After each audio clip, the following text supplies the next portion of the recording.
Actually, the first time I heard about it was from Jerry at our mission committee meeting at the church.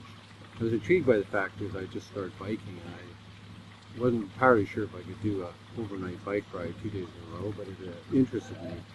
And that first bike ride was intriguing, but a lot of rain and stuff. But we definitely got interested in finding out more about this. The first thing I really knew about Wellspring was the Wellspring Academy, and so when one thinks of a school, one actually has a pretty good understanding of what a school might do, and a lot of the early funds were raised for that purpose.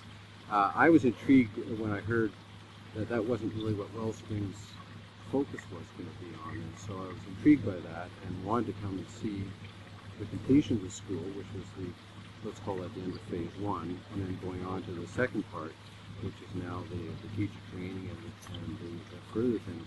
This week has really helped me to understand what the focus of Wellspring Foundation is, and understand actually the distinction between Wellspring Foundation and Wellspring Academy.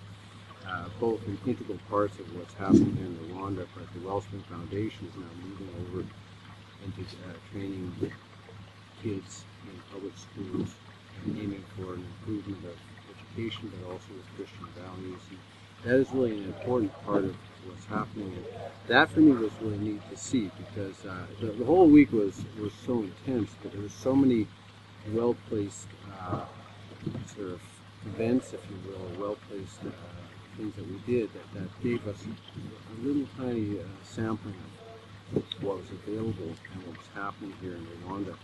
And so that this week, what we call the vision trip, has actually been a really particularly helpful thing. We started this idea of riding, mostly because we're all avid bikers, and we thought, well, this would be great.